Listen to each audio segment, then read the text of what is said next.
Hello aspirants, welcome to ఏకేఎస్ఐఎస్ academy Delhi current affairs. So నిన్న ఒక question ఇచ్చాను, లాటరైట్ సాయిల్స్ ఆఫ్ ఇండియాకి సంబంధించి కింది వాటిలో ఏది కరెక్ట్?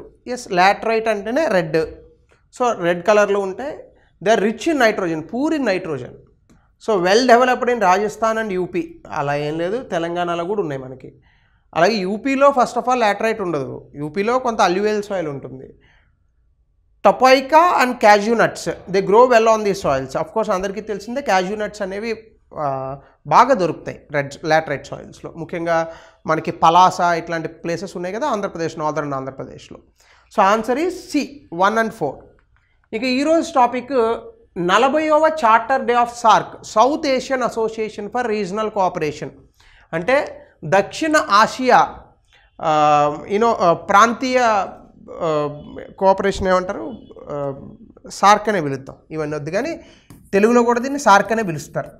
సో దీనికి యాక్చువల్గా 8వ తారీఖు డిసెంబర్ 2024కి 40 సంవత్సరాలు అయింది. ఆ రోజు ఎందుకు చెప్పలేదంటే ఆ రోజు ఇంకా ఇంపార్టెంట్ ఇష్యూ చెప్పుకున్నాం కాబట్టి. అయితే సార్క్ అనేటటువంటి టాపిక్ మనకి ఇంటర్నేషనల్ రిలేషన్స్లో వెరీ వెరీ ఇంపార్టెంట్ థింగ్. సార్క్లో మనకి 8 దేశాలు ఉన్నాయి. అందులో భారతదేశం అందులో అతిపెద్ద దేశం, ఈవెన్ వెన్ కమ్స్ టు ఎకనామికల్గా కూడా. అయితే దీనికి సంబంధించి కనుక మనం చూస్తే ఇటీవల కాలంలో సార్క్ తాలూకా ప్రామినెన్స్, అంటే ఈ South Asian association for regional cooperation అనేది ఏదైతే ఉందో ఈ యొక్క సంస్థ తాలూకా రిలవెన్స్ అనేటటువంటి తగ్గుతుంది. ఎందుకంటే భారతదేశం ఇంకా ఇతర గ్రూప్స్లో భాగంగా ఉండడము, సార్క్లో భారత్ పాకిస్తాన్ అత్యధికంగా దెబ్బలాడుకోవడము, అలాగే భారత్ తప్ప మిగతా దేశాలన్నీ కూడా బుజ్జి దేశాలు అవడము, ఇవన్నీ కూడా మనకి ఇబ్బందికరమైనటువంటి అంశాలుగా మారాయి. అలాగే భారతదేశం మిగతా దేశాలతో అనేక సత్సంబంధాలను నెలకొల్పుతోంది. సార్క్కి పోటీగా బిమ్స్టెక్ అనేటటువంటి సంస్థ కూడా వచ్చింది, Bay of Bengal Initiative for Economic Cooperation అని ఒకటి ఉంటుంది అనమాట. సో అందులో భాగంగా ఈరోజు సార్క్ గురించి మనం చూసే ప్రయత్నం చేద్దాం. న్యూస్లో ఎందుకుందంటే 8 డిసెంబర్ 2024 సార్క్ యొక్క 40వ చార్టర్ డే వచ్చింది. ఇది ప్రతి సంవత్సరం కూడా సార్క్ ఏర్పాటు అయినందుకు గాను దీన్ని గుర్తుపెట్టుకోవడానికి ఈ యొక్క రోజుని సాధారణంగా జరుపుతూ ఉంటారు. అయితే అసలు సార్క్ అంటే ఏంటి అని చూస్తే south Asian association for regional cooperation. అంటే ఈ ప్రాంతీయంగా ఉన్నటువంటి దేశాలన్నీ ఒక దేశంతో మరొక దేశం సత్సంబంధాలు కొనసాగించడానికి ఒక గ్రూప్గా ఫామ్ అయ్యాయి, అదే సార్క్. అయితే దక్షిణాసియాలో ఏ రీజనల్ కోఆపరేషన్ కోసం, అంటే ఏ ప్రాంతీయ సత్సంబంధాల కోసం దీన్ని నెలకొల్పారు అనేటటువంటి అంశాన్ని చూసే ముందు అసలు ఇలాంటి ఒక ఆర్గనైజేషన్ ఉండాలని 1947లోనే ఒక మీటింగ్ జరిగింది. దాని పేరు ఏషియా రిలేషన్స్ కాన్ఫరెన్స్. తర్వాత బగియో కాన్ఫరెన్స్ అని 1950స్లో జరిగింది. తర్వాత కొలంబో పవర్స్ కాన్ఫరెన్స్ అని ఒకటి జరిగింది. వీటన్నిటి పర్యవసానమే సార్క్ అనేటటువంటి ఒక కాన్సెప్ట్ 1980లో ఎమర్జ్ అయింది. అయితే బంగ్లాదేశ్ ప్రెసిడెంట్ అప్పట్లో ఈ మన షేక్ హసీనా గారి ఫాదరు ఆ ముందున్న వాళ్ళు అనమాట. ఈయన జియర్ రెహమాన్ అని ఎవరైతే ఉన్నారో ఈయన పీస్ అండ్ స్టెబిలిటీ, అంటే దక్షిణ ఆసియాలో శాంతి స్థిరత్వం కోసం ఈ దక్షిణ ఆసియాలో ఉన్నటువంటి దేశాలన్నీ కలిసి ఒక ఆర్గనైజేషన్ని స్థాపించాలి అనేటటువంటి ఒక ప్రపోజల్ పెట్టాడు. దీన్ని నిజం చేస్తూ 1985లోనే ఈ యొక్క సార్క్ అనేటటువంటి సంస్థని బంగ్లాదేశ్లో ఢాకాలోనే ఎస్టాబ్లిష్ చేశారు. అయితే ఇందులో ఫౌండింగ్ మెంబర్స్ ఎవరంటే ముందు బంగ్లాదేశ్, భూటాన్, ఇండియా, మాల్దీవ్స్, నేపాల్, పాకిస్తాన్, శ్రీలంక. తర్వాత ఆఫ్ఘనిస్తాన్ 8వ దేశంగా 2007లో జాయిన్ అయింది. అంటే ముందు సార్క్ పెట్టినప్పుడు 7 దేశాలు మాత్రమే ఉన్నాయి. 2007లో ఈ యొక్క ఆఫ్ఘనిస్తాన్ అనేది దేశంగా జాయిన్ అయింది. ఈ సార్క్ దేశాలు కనుక మీరు చూసుకుంటే భారతదేశం చుట్టూ ఉన్నటువంటి దేశాలే ఉంటాయి. మీరు మొత్తం భారతదేశాన్ని ఇలా తీసుకున్నారనుకోండి, ఇక్కడ ఆఫ్ఘనిస్తాన్ ఉంటుంది, ఇక్కడ పాకిస్తాన్ ఉంటుంది, 2 అయినాయి. అలాగే ఇక్కడ నేపాల్ ఉంటుంది, ఇక్కడ భూటాన్ ఉంటుంది, అంతే కదా. దాని తర్వాత ఇక్కడ బంగ్లాదేశ్ ఉంటుంది, ఇది ఇండియా. దాని తర్వాత ఇక్కడ మాల్దీవ్స్, శ్రీలంక. సో మొత్తంగా 8 దేశాలు. అంటే భారతదేశానికి సరిహద్దు ప్రాంతాలలో, అది ఓషన్ కూడా కావచ్చు. మళ్ళీ మీరు మాల్దీవ్స్కి సరిహద్దు ఎక్కడ ఉంది సార్, మధ్యలో సముద్రం ఉంది, ఇట్లాంటి జబర్దస్త్ క్వశ్చన్లు అడగండి. సో అది కూడా సరిహద్దు అని అనుకోవాలి. ఈ సరిహద్దులో ఉన్నటువంటి దేశాలే మనకి ఇందులో ఉన్నాయి. మొత్తంగా 8 దేశాలు ఉన్నాయి. 9 పర్మనెంట్ అబ్జర్వర్స్ ఉన్నారు ఇందులో. Australia, China, European union, Iran, Japan, south Korea, Mauritius, Myanmar, United states of America, వీళ్ళందరూ కూడా అబ్జర్వర్ స్టేటస్ కలిగినటువంటి దేశాలు. ఓకే, దీని హెడ్ క్వార్టర్స్ ఎక్కడుంది? ఏర్పడింది ఢాకాలో అయినా దీని హెడ్ క్వార్టర్స్ మాత్రం నేపాల్ కాఠ్మండూలో ఉంది. మొత్తం ప్రపంచంలో ఉన్న భౌగోళిక ప్రాంతంలో 3% ఈ యొక్క సార్క్లోకి వస్తుంది. ప్రపంచ జనాభాలో 21% జనాభా ఇందులో ఉన్నారు. అయితే రకరకాల అగ్రిమెంట్స్ అలాగే రకరకాల సత్సంబంధాలు భారతదేశం ఈ యొక్క దేశాలతో కలిగి ఉంది.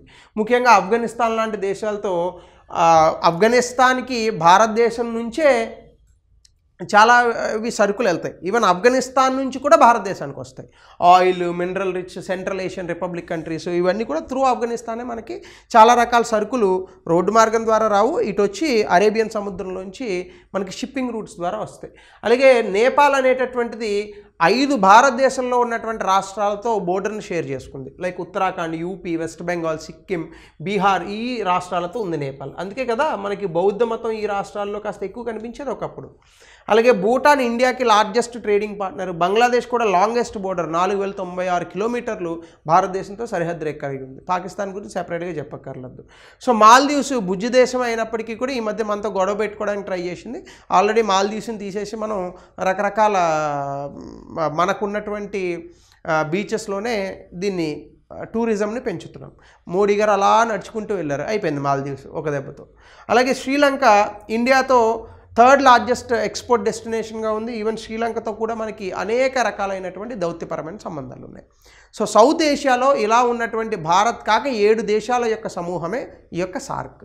అయితే ఈ సార్క్ తాలూకు ఆబ్జెక్టివ్స్ ఏంటంటే దక్షిణ ఆసియాలో బ్రతుకుతున్నటువంటి జనాల యొక్క జీవిత నాణ్యతను పెంచాలి, అలాగే వెల్ఫేర్ అంటే వాళ్ళ యొక్క సంక్షేమాన్ని చూడాలి, అలాగే జీడిపిని పెంచాలి, సామాజిక స్పృహ సోషల్ ప్రోగ్రెస్ సామాజిక వృద్ధి అనేటటువంటిది ఉండాలి, అలాగే కల్చరల్ డెవలప్మెంట్ మన సంస్కృతి సాంప్రదాయాలను కూడా కోల్పోకుండా వాటిని కూడా అభివృద్ధి చేయాలి, అలాగే సెల్ఫ్ రిలయన్స్ అనేదాన్ని స్ట్రెంగ్థెన్ చేయాలి, మ్యూచువల్ ట్రస్ట్ ఉండాలి, మెంబర్ స్టేట్స్ మధ్య ఒకళ్ళొకళ్ళు నమ్మాలి, economic, social, cultural, technical and scientific ఫీల్డ్స్లో ఒకళ్ళొకళ్ళు కలిసి పనిచేయాలి. అందుకే మనము సార్క్ దేశాలన్నీ వాడుకోవడానికి సార్క్ శాటిలైట్ అనేటటువంటి దాన్ని కూడా దాన్ని పంపాం. పాకిస్తాన్ వాడుకోవడం అది వేరే విషయం, మిగతా దేశాలు వాడుకుంటున్నాయి. అలాగే other developing countries and international ఆర్గనైజేషన్స్తో సార్క్ సౌత్ ఏషియా తాలూకా గొంతుకగా మారి ఈ దేశాల యొక్క సమస్యలను కూడా అక్కడ పరిష్కరించుకునే ప్రయత్నం చేయాలి. అయితే ఇందులోనే కీ ప్రిన్సిపల్స్ ఆఫ్ సార్క్ కనుక చూస్తే సార్క్ దేశాలు ముఖ్యంగా ఈ 8 దేశాలు కొన్ని సూత్రాలను పాటించాలి. అవేంటి? సోవరిన్ ఈక్వాలిటీ అంటే సార్వభౌమాధికారంలో అన్ని దేశాలు ఒకటే, ఒకరు మరొకరి సార్వభౌమాధికారాన్ని గౌరవించుకోవాలి. టెరిటోరియల్ ఇంటిగ్రిటీ, ఒకరి బోర్డర్లోకి ఇంకొకళ్ళు ఎంటర్ అయ్యేటటువంటి ప్రయత్నం చేయకూడదు. అదర్ ఇంటర్నల్ అఫైర్స్లో నాన్ ఇంటర్ఫిరెన్స్, వేరే వాళ్ళ ఇంటర్నల్ అఫైర్స్లో మనం ఇంటర్ఫియర్ అవ్వకూడదు. కన్సెన్సస్ బేస్డ్ డెసిషన్ మేకింగ్, ఏ రకమైన డెసిషన్ తీసుకున్నా మాట్లాడుకొని తీసుకోవాలి. ఇలా ఇంపార్టెంట్ ప్రిన్సిపల్స్ని పెట్టుకున్నారు. అయితే ఇండియా పాకిస్తాన్ కొన్ని పాటించాం. ఎందుకంటే ఇండియా అఫైర్స్లో పాకిస్తాన్ ఏలు పెడుతుంది, వాడు మన అఫైర్స్లో ఏలు పెట్టాడు కాబట్టి మనం వాడి అఫైర్స్లో ఏలు పెడుతుంటాం. అలాగే ఇందాక చెప్పినట్టుగా వరల్డ్లో 3% ఏరియా, 21% పాపులేషను, మొత్తంగా జీడిపి 4.47 2021కి ఇంత $1 ట్రిలియన్ ఆఫ్ జీడిపి ఉంది. ఇందులో $3 ట్రిలియన్ మందే, మిగతా అన్ని 7 దేశాలు కలిపి $1.4 ట్రిలియన్. అంటే భారతదేశమే ఆర్థికంగా పెద్ద దేశం సార్క్లో. అలాగే స్కోప్ ఆఫ్ కోఆపరేషను ఈ South Asian free trade area అని ఒకటి పెట్టుకున్నాము. అందులో ఏంటంటే స్వేచ్ఛా వాణిజ్యం జరుగుతుంటుంది ఈ ప్రాంతాలలో. అలాగే టారిఫ్స్, ఆ దేశాల నుంచి మనకు వచ్చే దిగుమతులు, మనం చేసే ఎగుమతుల పైన సుంకాలు తక్కువగా విధిస్తూ ఉంటాము. SAARC agreement on trade in services ఇది కూడా ఒకటి పెట్టుకున్నారు. ఏంటంటే సేవా రంగానికి సంబంధించి ఎగుమతులు దిగుమతులు స్వేచ్ఛగా చేసుకోవాలి. సో ఇది 2012లో వచ్చింది. దీనివల్ల ఏమవుతుందంటే ఒక ప్రాంతం నుంచి మరొక ప్రాంతానికి, ఒక దేశం నుంచి మరొక దేశానికి ఈ 8 దేశాల మధ్య అత్యధికంగా పెట్టుబడులు అనేటటువంటివి చేయడం సాధ్యపడుతుంది. అలాగే రెలవెన్స్ ఆఫ్ సార్క్ కనుక మనం చూస్తే ఈ సౌత్ ఏషియన్ దక్షిణ ఆసియా దేశాలు ఏవైనా మాట్లాడుకోవాలని అనుకుంటే ఇది ఒక మంచి ప్లాట్ఫామ్గా పనికొస్తుంది, ముఖ్యంగా ఇండియా అండ్ పాకిస్తాన్కి. అలాగే రీజనల్ ఇష్యూస్ మనకు కొన్ని ఉన్నాయి. వాతావరణ మార్పులు, ఈ దేశాల్లో ఎక్కువగా పేదరికం ఉంది, ఇలాంటి వాటిల్ని ఈ పర్టికులర్ ఫోరంలో అడ్రస్ చేయొచ్చు. అలాగే క్రాస్ బోర్డర్ టెర్రరిజం, ఒక ప్రాంతం నుంచి ఒక దేశం నుంచి మరొక దేశానికి ఉగ్రవాదులు అనేవి వస్తూ ఉంటారు. పాకిస్తాన్ నుంచి ఆబ్వియస్గా వస్తారు, కొంత బంగ్లాదేశ్ నుంచి వస్తున్నారు మనకి. సో ఇలాంటి విషయాలను కూడా ఇక్కడ కలెక్టివ్ రెస్పాన్సెస్గా వాడచ్చు. కాకపోతే అందరూ అబద్ధాలు చెప్తుంటారు. పాకిస్తాన్ మేము టెర్రరిస్టులు పంపుతామని చెప్తుందా? కసబ్ దొరికిపోయినా కూడా మావాడి కాదని చెప్పింది కదా పాకిస్తాన్. అట్లా అనమాట. అలాగే కోఆర్డినేటెడ్ యాక్టివిటీస్, ముఖ్యంగా కోవిడ్ లాంటి సిచ్యువేషన్లో COVID-19 ఎమర్జెన్సీ ఫండ్ అనేటటువంటి దాన్ని పెట్టి ఈ దేశాలన్నీ కూడా వాడుకున్నాయి. అలాగే కంబైన్డ్ జీడిపి $4 ట్రిలియన్ ఉంది, 1.8 బిలియన్ పాపులేషన్, 180 కోట్ల జనాభా ఈ 8 దేశాలకి కలిపి ఉంది. అందులో భారతదేశంలో ఆబ్వియస్గా 1.4 బిలియన్ ఉంది. అలాగే సాఫ్టా, సార్క్ ఈ అగ్రిమెంట్స్ ఏవైతే ఉన్నాయో ఇవన్నీ కూడా ఈ 8 దేశాల మధ్య సత్సంబంధాలు, వాణిజ్యము ఈ రెండింటిని పెంచుతాయి. అలాగే over dependence on external platforms, అంటే ఆసియా దేశాలు మనకు కొన్ని ఉన్నాయి. ఈ ఆసియా దేశాలు అంటే సౌత్ ఈస్ట్ ఏషియన్ నేషన్స్, ఈ దేశాల మీద డిపెండ్ అవ్వకుండా ఈ 8 దేశాలు వాళ్ళకి కావాల్సిన వస్తువులు దిగుమతులు చేసుకుంటే ఇంకా బెటర్గా ఉంటుంది. అందులో కూడా సార్క్ పనికి వస్తుంది. సో కాబట్టి వాళ్ళ ఓన్ డెవలప్మెంటల్ ట్రాజెక్టరీ, వాళ్ళ సొంతంగా అభివృద్ధి చెందేందుకు ఈ దక్షిణ ఆసియాలో సార్క్ అనేది చాలా ఉపయోగపడుతుంది. బట్ దీన్ని ఈ దేశాలు సరిగ్గా వాడుకోవట్లేదు. అయితే మన కాంట్రిబ్యూషన్ ఏంటంటే 3 సార్లు సమ్మిట్లు నిర్వహించాం. 2nd summit Bengaluru, 8th summit New Delhi, 14th summit న్యూఢిల్లీలో. అలాగే టెక్నాలజికల్ కోఆపరేషన్కి నేషనల్ నాలెడ్జ్ నెట్వర్క్ అనేటటువంటి దాన్ని శ్రీలంక, బంగ్లాదేశ్, భూటాన్కి ఎడ్యుకేషనల్ అండ్ టెక్నాలజికల్ పర్పస్ కోసం ఇచ్చాం. సో దీంతో పాటుగా సౌత్ ఏషియన్ శాటిలైట్ అనేటటువంటి దాన్ని 2017లో సార్క్ దేశాల కోసమే ఒక శాటిలైట్ని పంపించాం. పాకిస్తాన్ వాడుకోనని చెప్పింది. కరెన్సీ స్వాప్ అగ్రిమెంట్, ముఖ్యంగా స్టాండ్ బై స్వాప్ అని ఏంటంటే ఈ సార్క్ దేశాలు డాలర్ని ఉపయోగించకుండా వాళ్ళ లోకల్ కరెన్సీని ఉపయోగించి ట్రేడ్ అనేటటువంటి దాన్ని చేస్తూ ఉంటారనమాట. ఇవన్నీ కూడా అందులో భాగంగానే ఉన్నాయి. సో ఇవన్నీ మనం డెఫినెట్గా చాలా బెటర్గా వాడుకోవచ్చు. అలాగే డిజాస్టర్ మేనేజ్మెంట్లో గుజరాత్లో సార్క్ డిజాస్టర్ మేనేజ్మెంట్ సెంటర్ అని ఈ 8 దేశాల్లో ఎక్కడైనా విపత్తులు వస్తే దీని ద్వారా ఒక ఇంటరిమ్ యూనిట్ని పెట్టారు. అలాగే policy advice, technical support, disaster risk management ఇవన్నీ కూడా ఇందులో చేస్తారు.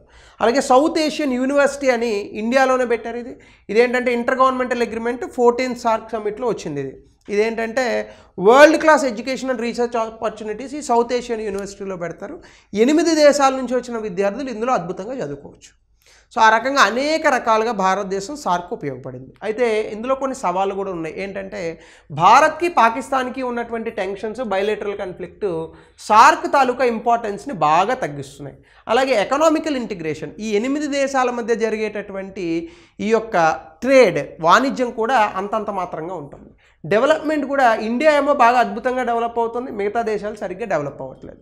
ఇన్స్టిట్యూషనల్ వీక్నెస్, కొన్ని చోట్ల ప్రభుత్వాలు చాలా అద్భుతంగా పనిచేస్తున్నాయి, ముఖ్యంగా డెమోక్రటిక్గా వర్క్ చేస్తున్నాయి, కానీ కొన్ని చోట్ల మాత్రము అవ్వట్లేదు. ముఖ్యంగా పాకిస్తాన్, బంగ్లాదేశ్, అలాగే ఆఫ్ఘనిస్తాన్ చెప్పక్కర్లేదు, తాలిబాన్ల చేతిలో ఉంది. ఇక్కడ అంత అద్భుతంగా ఇన్స్టిట్యూషన్స్ అనేవి వర్క్ చేయట్లేదు. ప్రభుత్వ ఉంటాయి కదా, మండళ్ళు కానీ లేదా లెజిస్లేచర్, ఎగ్జిక్యూటివ్, జ్యుడిషియరీ ఇవి సరిగ్గా వర్క్ అవ్వ అక్కడ, కానీ ఇండియాలో అద్భుతంగా ఉన్నాయి. అలాగే ఎక్స్టర్నల్ ఇన్ఫ్లుయెన్స్, ఇప్పుడు పాకిస్తాన్ ఉంది, పాకిస్తాన్ని చైనా ఇన్ఫ్లుయెన్స్ చేస్తుంది, ఈవెన్ బంగ్లాదేశ్ని చైనా ఇన్ఫ్లుయెన్స్ చేస్తుంది, శ్రీలంకని చైనా ఇన్ఫ్లుయెన్స్ చేస్తుంది, అలాగే అమెరికా కూడా కొన్ని ఇన్ఫ్లుయెన్స్లు చేస్తూ ఉంటుంది. ఇవన్నీ కూడా సార్క్కి సంబంధించినటువంటి సవాళ్ళు. సో ఇలా సార్క్ ఎంతో ఇంపార్టెంట్గా ఉండాల్సింది ఇప్పుడు తగ్గుతూ వస్తుంది. సో ఇది మనం చెప్పాల్సిన అంశం. దీనికి సంబంధించి గతంలో ఏరియాస్ ఆఫ్ కోఆపరేషన్ సార్క్ ఇవ్వలేని ప్రశ్న, గతంలో ఇవ్వలేదు, నేనే ఇచ్చాను. ఎక్కడెక్కడ ఏరియాస్ ఆఫ్ కోఆపరేషన్ ఉంది సార్క్కి ఆన్సర్ పెట్టండి కమెంట్ సెక్షన్లో. భారత్లో పెరుగుతున్న సీమాంతర ఉగ్రవాద దాడులు, అనేక సభ్యత్వ దేశాల అంతర్గత వ్యవహారాల్లో పాకిస్తాన్ జోక్యం చేసుకోవడం సార్క్ భవిష్యత్తుకు అనుకూలం కాదు. ఉదాహరణలతో వివరించండి. 2016లో వచ్చినటువంటి యూపీఎస్సీ మెయిన్స్ క్వశ్చన్ ఇది. మళ్ళీ దీన్ని 200 పదాల్లో రాయండి, because it is still relevant today. So ఇది సార్క్కి సంబంధించి very lengthy topic, but I made it crisp. మీకు నచ్చిందని అనుకుంటున్నాను. మరో కొత్త టాపిక్తో will meet in the next.